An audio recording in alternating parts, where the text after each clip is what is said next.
बिस्मिल्लाहिर्रहमानिर्रहीम। अस्सलाम वालेकुम। नाइन ब्रदर्स टीवी मुबारक जेद आपकी खिदमत में हाजिर है। नाज़रीन, हमारा चैनल सब्सक्राइब करें ताकि आने वाले प्रोग्राम आपको मिलते रहें। नाज़रीन, पाकिस्तान में हम काफ़ी प्रोग्राम कर चुके हैं पाकिस्तान की पुलिस पे, मगर आप देखें दिन ब दिन लोग जो हैं वो परेशान हैं। रेप के केसों में इजाफा हो रहा है और लोग पुलिस के पास जाने से घबराते हैं। इस तरह के बेशुमार मसाइल हैं वहाँ पे, और ये भी पता चला है कि पुलिस जो है जराइम पेशा अफराद के साथ मिलके ये सब काम करती है। अब जहाँ लोग इंसाफ के लिए पुलिस और अदालतों के चक्करों में पड़े रहते हैं और उसके बावजूद उनको इंसाफ नहीं मिलता, तो पाकिस्तान किस तरफ जा रहा है। और ये काफ़ी परेशानी वाली बात है। नाजरीन, आज इसी सिलसिले में हमारे साथ दो मेहमान हैं। एक बिशारत अहमद खान साहब नॉर्वे से, और दूसरे हमारे दोस्त हैं शकील शाह साहब, ये डॉक्टर हैं। मैंने सोचा कि इनसे पूछेंगे कि पाकिस्तान किस तरफ जा रहा है, रेप के केसों में क्यों इजाफा हो रहा है। अच्छा खान साहब, एक चीज़ आपसे मैं मुख्तसर पूछता हूँ कि पाकिस्तान के जो वकला हैं, अभी डॉक्टर साहब ने बात की, अब उनको पता है कि इस बंदे ने कत्ल भी किया, इसने रेप भी किया, वो कहता मैं फिर भी छुड़ा लूँगा। ये किस तरह अपना फ़र्ज़ अदा कर रहे, कोई इस्लामी तरीके से कर रहे, किस तरह कर रहे हैं? नहीं, इस्लामी तरीका तो बिल्कुल कोई नहीं है। उसको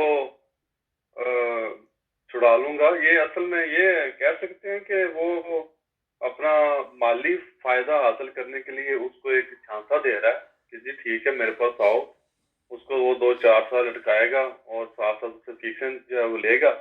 उसके बाद अगर तो उसके क्या उसे कहते हैं, पंजाबी में कहते हैं हत्थे चढ़ गया, उनके हत्थे चढ़ गया, वो जो मुजरम है उससे वो कह देगा भाई जी इसकी बड़ी पहुंच है, इसके हाथ लंबे हैं, ये तुम ये करवा देगा वो करवा देगा, तुम्हारे 20 बच्चों को खतरा है बाद में फलाना, ठीक है तुम सुलग।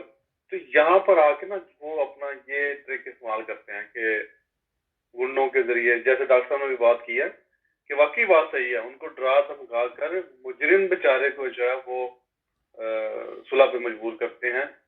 कुछ हो सकता है ले दे के भी, लेकिन उससे ज़ाहिर है उसके बेचारे गम का मुदावा तो नहीं होता। तो ये वाकई सही है, वकील जो है वो इंतहाई घिनौना काम किरदार अदा कर रहे हैं दूसरा पुलिस के साथ मिलकर। जी। बिल्कुल सही बात। अच्छा, मैं भी ये बताऊँ आपको कि 16 मुकदमात में मुलव्वस ये आबद जो लड़का है, आपके ख्याल में डॉक्टर साहब ये हर मुकदमे में उसकी सुलह हो जाती रही? रेप के केस थे, डकैती, चोरी, पता नहीं क्या-क्या उस पे था। तो इसका मतलब ये कि ये काफ़ी मजबूत माफिया है वहाँ पे। ये बहुत मजबूत होते हैं। मैं बता रहा हूँ कि मैं तो खुद इसको बड़े करीब से देख चुका हूँ। एक गांव के करीब सड़क के ऊपर मुझसे मोटरसाइकिल छीनी थी गन पॉइंट पे। वो करते करते दोस्तों से मिलके उस गांव तक पहुंच गए हम, और वो जो गांव का चौधरी था, लोगों ने कहा कि इसने लड़के रखे हैं और ये चोरियां करवाता है। तो हम फिर जब थाने में गए तो वो थानेदार के साथ वो चौधरी बैठा हुआ था। अच्छा। और वो जो पुलिस सब इंस्पेक्टर था मेरा दोस्त उस वक्त, अब तो वो इंस्पेक्टर है, उसने कहा कि ये पुलिस वाले खुद तुम्हारी मोटरसाइकिल खा गए हैं। तो वो साथ मिले हुए होते हैं। और ये जो लड़का है, ये जो मुकदमात से फारिग हुआ है, ये खुद अकेले इस तरह की हरकतें नहीं कर सकते। इनमें इतनी ताकत नहीं होती। चोर के पाँव नहीं होते, डकैत का दिल नहीं होता। उसका जो मकसद है वो सिर्फ पैसे छीनना है और जल्द से जल्द मौका वारदात से फरार होना होता है। लेकिन अगर इतनी तसल्ली के साथ वारदात की जाए और इतना घिनौना जुर्म किया जाए तो इसका मतलब है कि मुकम्मल सरपरस्ती है।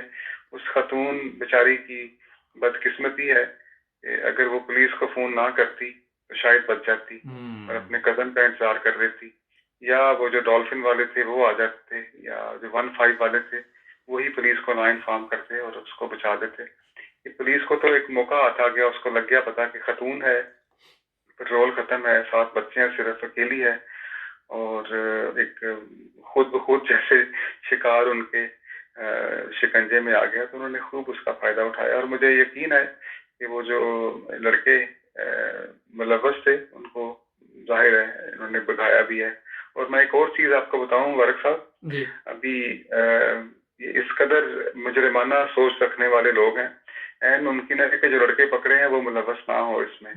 जो डीएनए की प्रोफाइलिंग है, जो टेस्ट करते हैं, ये खून को इस्तेमाल किया ना, तो जब इस तरह के छोटे मोटे मुजरिमों को पकड़ते हैं, उन पर तशद्दुद करते हैं, तो जाहिर है खून के सैंपल्स महफूज किए जा सकते हैं, और फिर इस तरह की वारदात में असल मुजरम से तवज्जो हटाने की खातिर किसी और छोटे मुजरम का खून वहां पर छोड़ के आना ये आसान है, और ऐसा किया जा सकता है। इसको हमसे कोई आप तवक्को ना रखें, इसलिए ऐन मुमकिन है कि जो पकड़े गए हैं वो हों ही ना जो इस जुर्म में मुलव्वस हैं।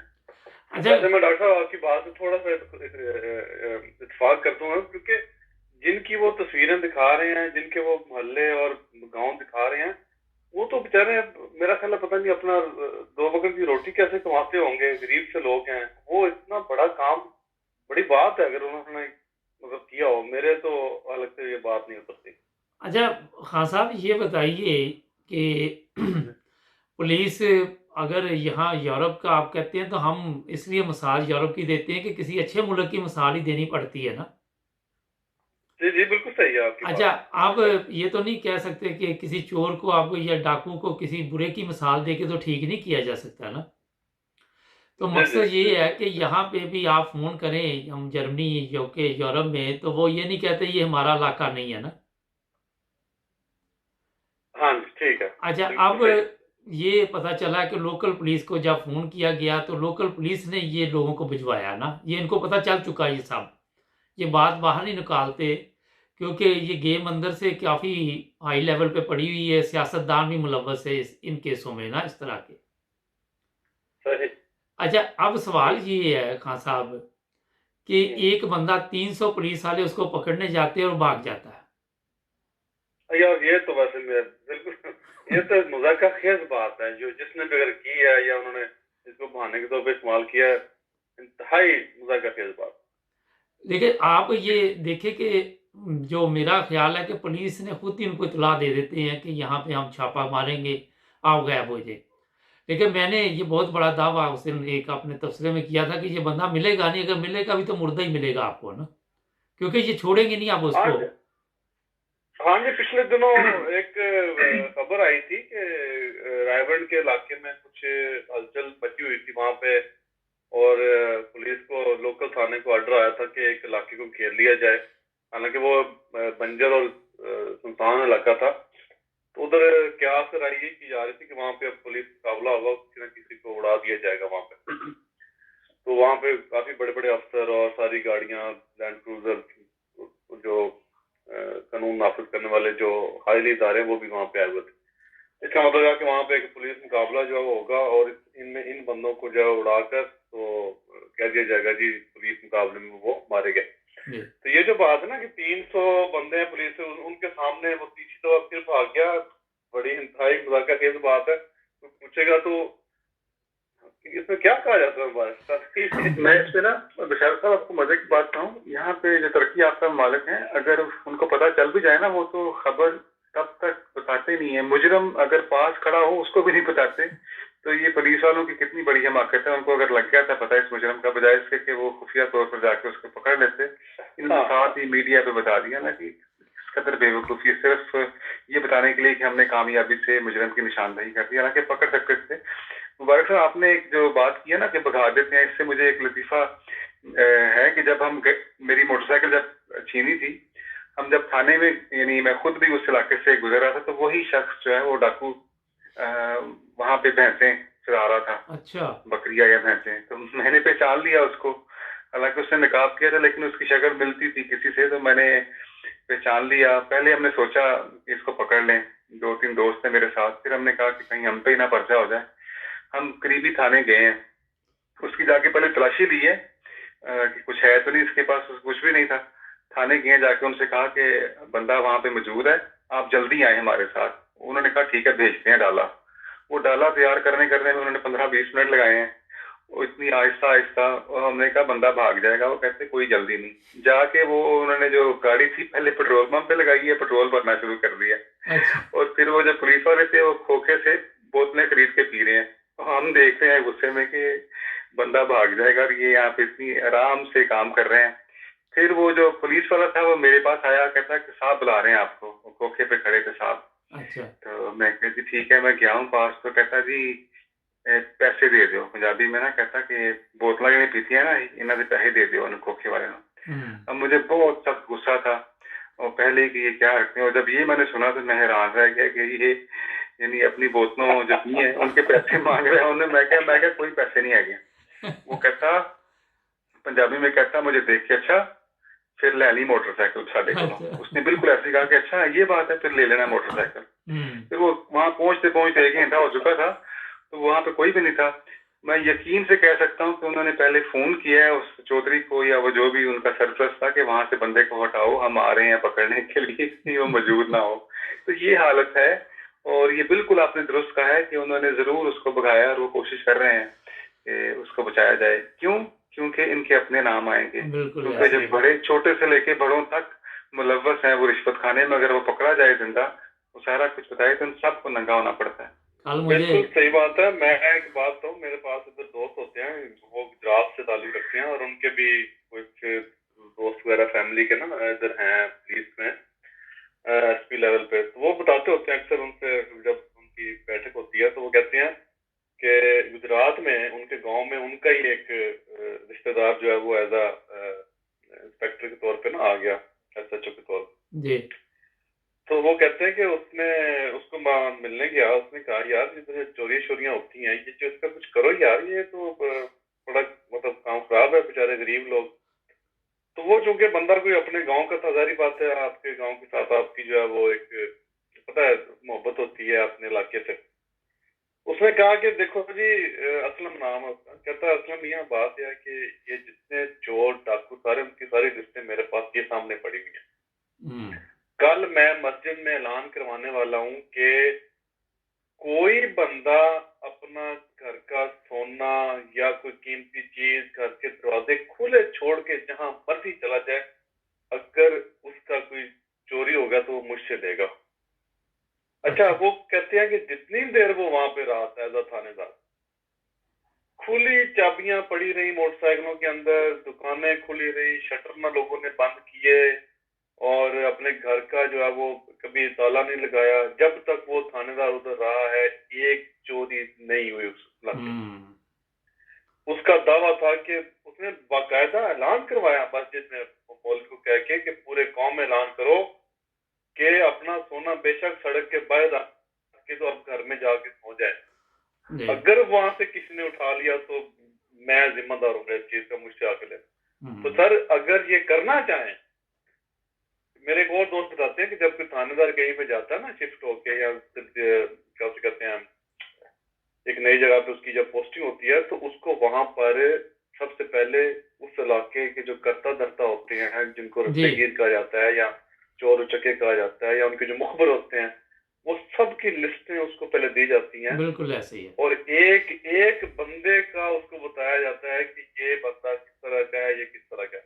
अब उसमें ऐसे भी होते हैं लोग जिसको मैं खुद पर्सनली जानता हूँ, जैसे डॉक्टर साहब के साथ पर्सनल जो है वो वाकयात हो चुके हैं। मैं आपको बताऊं, मुझे एक अच्छा एक ब्रेक ले लें, फिर ब्रेक का टाइम हो रहा। एक सेकंड बस, जानने वाला था एक मेरा जी। उसके साथ हम बैठे तो वहां पे एक ना सिपाही आ गया जी। तो उस सिपाही ने ऐसे बातों बातों में मुझे कहा कि फ्री हो जाते हैं थोड़ी देर में, पता लग जाता है कि ये तो आपकी बंदे हैं। तो कहता है यार मैं तो पुलिस में भर्ती इसलिए हूँ कि मैंने सिर्फ रिश्वत लेनी है, सिर्फ मैंने कोई जो है ना हलाल का काम करना ही नहीं है। वो लिटरली सही कह रहा था। मैंने 2-3 दफा उससे पूछा, मैंने यार ठीक है कहना, हाँ जी बिल्कुल ठीक, मैं थे रिश्वत दी तहसीर कर देनी। जी। ये वो माइंड सेट में कुछ लोगों का ऐसा भी होता है।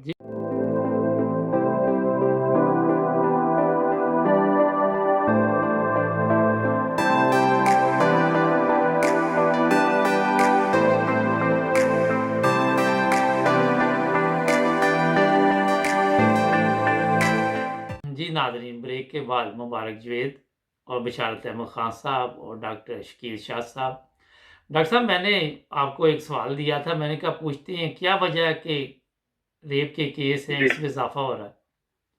मैं कोशिश करता हूँ मुबारक साहब, इससे पहले जो हमारे मोहतरम दोस्त हैं मुशर्रफ साहब, मैं उनकी बात से इत्तेफाक करता हूँ कि कुछ केसेस यहाँ पे हैं यूरोप में जिनमें अदालत में जाने से पहले ही मौका दिया जाता है कि आप सुलह सफाई कर लें जी कुछ।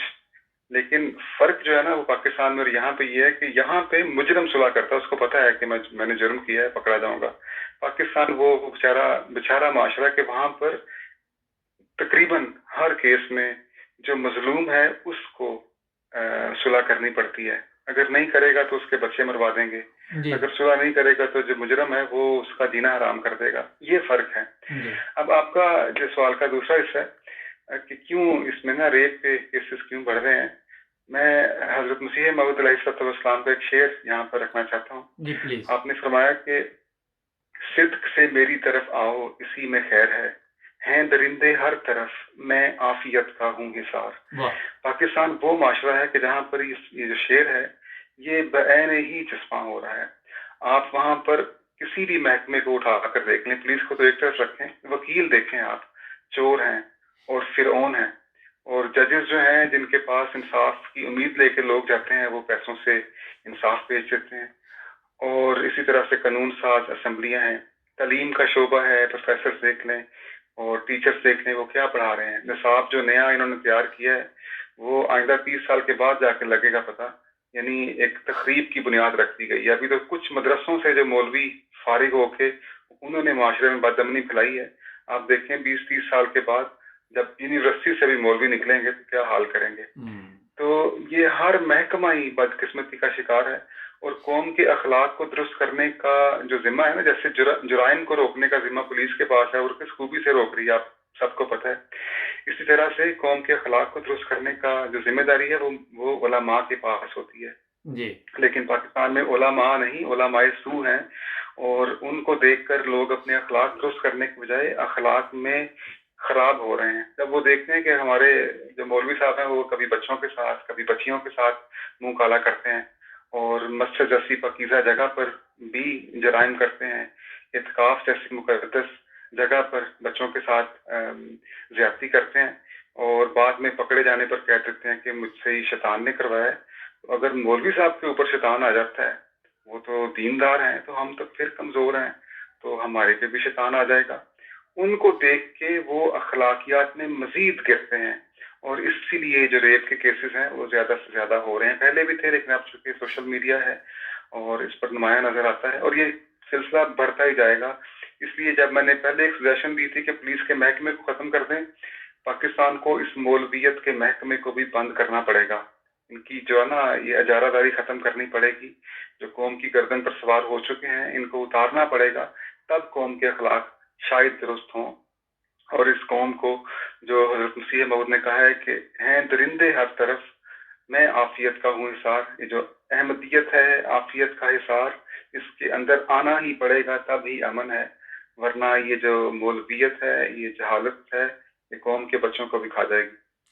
अच्छा खान साहब, ये मैं एक बात वैसे अपने तौर पे पूछ रहा हूँ कि ईरान में कुछ अर्सा रहा हूँ, वो हमारे से भी ज़्यादा हालात ख़राब थे वहाँ। ठीक है, अमीर था अपने वक़्त में, मगर उन्होंने बेशुमार ऑफ़िसर जो हैं उनको पता ना सज़ाए मौत दे के तो वो ख़त्म ही कर दिया सिलसिला वहाँ से ना।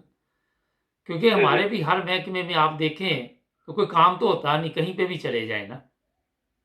हाँ जी, हाँ ठीक है, तो बिल्कुल। ये क्या वजह, हमारे यहाँ कोई इस तरह का इनकलाब आएगा तो उससे हालात ठीक होंगे? सर ये जो हालात जिस तरफ जा रहे हैं ना वो बेसिकली किसी न किसी एक खामोश इनकलाब का ही पेशखामा लगते हैं। क्योंकि इस तरह हर तरफ हर गली कूचे में जुल्म जो है वो सोसाइटियां इतनी देर बर्दाश्त नहीं किया करती। नहीं करते। और दूसरी दूसरी बात यह है कि ये जो सारा इनका डॉक्टर साहब ने बड़ी अच्छी जबरदस्त बात की है कि हज़रत का शेर उन्होंने कोट किया है कि मैं आफियत का हूं निसार। बेसिकली इसी की ही जरूरत है आजकल। और ये जो चीजें होती है ना, बेसिकली या तो कोई इनकलाब आता है तो फिर चेंज होती है सोसाइटी, या फिर ये जो ना ये मतलब इनकलाब जब आएगा जाहिर बात है खून बहेगा, खून मांगती। बल्कि आजकल तो जो मुल्ला इतना बदबख्त है कि ये इसको खून चाहिए। ये आए रोज कत्ल के फतवे, मार दो जनाब, लूट लो, इसके पास दूसरी कोई बात ही नहीं है। और इसमें जो है ना वो ये इस वजह से है, इसके अपने जो वो करतूत है ना उनको छुपाने के लिए इस तरह इसको करना पड़ता है। और जाहिर बात है ये किसी न किसी इनकलाब से मैं डरता हूँ, अल्लाह करे कि उसमें वो कहते हैं कि जब आग लगती है तो सूखी झाड़ियों के साथ जो है वो सब्ज़ो शादात भी जल जाती हैं, उनको भी फर्क पहुंचता है। अल्लाह करे कि हमारा पाकिस्तान जो है वो इसी तरह हंसता बसता रहे, लेकिन मुल्ला का टोटल जो है वो अ, दिल है कि इसको इस तरह आग भड़काई रखी जाए हर वक्त। जी। डॉक्टर साहब एक चीज़ बताइए, आपने मुल्ला की बात की, अब हमारे मुरब्बियान हैं माशाल्लाह, खिदमत करते हैं, एक अच्छी तरबियत होती है। तो मेरे ख़्याल में भी यही है कि जब तक हमारे अहमदियों को मुकम्मल हकूक़ पाकिस्तान में नहीं मिलेंगे और वो अहमदी हैं जो पाकिस्तान की तकदीर बदल सकते हैं, पाकिस्तान के हालात बदल सकते हैं। मगर आपके ख़्याल में ये 74 में जो कवानीन बने उसके बाद कुछ पाकिस्तान ने तरक्की की, कोई काम-शाम किया वहाँ पे अवाम के लिए? हाँ जी, 1974 के बाद तो जवाल ही आया है देखने में। मैं पहले भी बात कर चुका हूँ कि खुदा ताला की तौहीद के खिलाफ अगर काम किया जाए तो उसका गजब भड़कता है। और 1974 के वाकयात के बाद ही है ना कलमे टूट रहे हैं। दुनिया का कोई और मुल्क नहीं है जहाँ पर कलमे की बेहरमती होती हो और बिस्मिल्लाह पढ़ने पर, अस्सलाम वालेकुम कहने पर सजाएं मिलती हों। पाकिस्तान वाहिद माशरा है वो, तो जहाँ पर अगर ये होगा तो फिर ये अजाब की सूरतें हैं। ये जो पुलिस है ये अल्लाह ताला ने अजाब की शक्ल में हम पर मुसल्लत की है। ये काली वर्दियों वाले वकील हैं, जजेस हैं, ये मौलवी हैं, ये अजाब हैं इस कौम पर। कानून साज असम्बलियों में ऐसे ऐसे बेवकूफ़ बैठे हैं कि वो आपस में लड़ते रहते हैं, ऐसे ऐसे फजूल बिल पास करते हैं अपनी मोहब्बत साबित करने के लिए, लोगों की हमदर्दियाँ हासिल करने के लिए। ये अजाब हैं। अब डॉक्टर्स देखें, मुआलज होते हैं, तबीब होते हैं, ये इतना मुकद्दस पेशा है। और आप देखें डॉक्टर्स ही चोर हैं, भेड़िए हैं। लोगों को वो वाले टेस्ट लिख के देते हैं जिनका उनसे तल्लक ही नहीं। वो दवाइयाँ लिख के देंगे सिर्फ अपने पैसों की खातिर, कि जो मजीद लोगों को बीमार कर रही हैं। तो ये 1974 के बाद तो जवाल का शिकार हो रहा है और अभी भी मजीद नीचे जा रहा है माशरा। ये चूंकि मैंने जैसे अभी जिक्र किया था, बजाय इसके कि इस्लाह की जाए अपनी गुज़श्ता गलतियों को देखते हुए, ये वो समझ ही नहीं रहे कि कौन इस कौम के मुजरम हैं। इनको अभी तक यही पता नहीं चल रहा कि पाकिस्तान के बनाने के जो मुखालिफ थे वो किस तरह से इसके हामी हो सकते हैं। जो पाकिस्तान जिन्होंने बनाया था उनको बिल्कुल एक तरफ कर दिया, उनका नाम लेना भी पसंद नहीं करते आप। और जो मुखालिफ थे वो इस कौम पर हावी होते जा रहे हैं और निसाब वो तैयार कर रहे हैं कि यूनिवर्सिटीज में से भी मौलवी बन के निकलेंगे। आप देखें जो बड़ी बड़ी जामियात हैं, बड़े बड़े डिपार्टमेंट्स में मौलवी मुतय्यन किए जाएंगे एज ए प्रोफेसर। और मौलवी जो है वो क्या इस्लाम पढ़ाएंगे जो खुद इस्लाम से दूर हैं। इस कौम की जो है ना यानी बहुत तेजी के साथ ब्रेन स्टॉर्मिंग यानी ब्रेन वॉशिंग की जा रही है और उल्लू बनाया जा रहा है। ये मजीद नुकसान की तरफ जाएगा। और इनकलाब जैसे शाह साहब ने कहा है ये तो मुकद्दर है, किस तरह का होगा ये नहीं पता। अल्लाह करे कि खूनी इनकलाब ना हो और बगैर खून देखे ही ये कौम किसी तरीके से समझ जाए। इंसानों के दिल अल्लाह ताला के दो उंगलियों के दरमियान है और अल्लाह ताला करे कि उन दिलों को जल्द फेर दे और सच्चाई की तरफ ले आए इस कौम को। डॉक्टर साहब मेरी बिल्कुल आपके साथ मैं सहमत हूँ। मेरी भी यही दुआ है जो आपने की है, अल्लाह करे कि ऐसा ही हो। लेकिन जिस तरह के जुराइम मुल्ला पेशा लोग जो हैं वो कर रहे हैं, देखिए दाढ़ी रखकर, सॉरी डॉक्टर साहब मेरे ख्याल मैंने जी, जी, जी, आपकी बोले, बात बोले। को शायद नहीं, ठीक है, बताइए। मुल्ला पेशा लोग असल में अपना जो उनका किरदार है, जो घिनौना किरदार है, उसको छुपाने के लिए उनके पास अवाम को देने के लिए दो नारे होते हैं। एक तो यह कि इस्लाम खतरे में है और पाकिस्तान खतरे में है। ये आप अक्सर अक्सर सुनेंगे। देखिए जहां पर 97% मुसलमान रहते हैं वहीं पर इस्लाम खतरे में है। यार कोई अच्छा अवाम भी ऐसी है कि उनको इस लॉजिक की समझ ही नहीं आती कि वाकई यार हर पासे मुसलमान और फिर भी इस्लाम खतरे में। ये कैसी एक अजीब बात है। लेकिन उनका जो है ना उससे फिर दो तीन चीजें उनका मकसद होता है कि उससे हासिल हो जाए। और उससे जो पैदा होती है माशरे में वो ये है कि मजहबी उससे इंतहा पसंदी बहुत पैदा होती है। आपको हर मोहल्ले में एक मौलवी जरूर मिल जाएगा और हर बंदा जो है, चाहे वो दुकानदार हो, कोई एक छोटा सा भी हो ना, उसने अपना बेईमानी का एक ट्रिक जरूर रखा होगा। इवन कि आप रेडी पे जो आप फल लेने जाते हैं ना, उसमें भी फल जो साइड पे होते हैं ना, कमजोर गलत। कमजोर, या कह लें कि गले सड़े थोड़े बहुत, उसको आपको डाल के देना ही देना है। आप जितनी मर्जी कोशिश कर लें कि भाई फल जो है वो मुझे, जो मैं तुम्हें दे रहा हूँ। अच्छा, इसके बाद फिर वो जनाब अली दहशतगर्दी का जो एक सिलसिला कायम होता है। अब दहशतगर्दी भी वही है। मतलब अजीब ऐसी मंतक उन्होंने कायम की हुई है कि ये जो उनके करतूत है ना, उनको छुपाने के लिए उनके पास ये एक ही नारा है जी, कि इस्लाम खतरे में है, इस्लाम खतरे में। एक ब्रेक ले लें, ब्रेक के बाद मिलते हैं।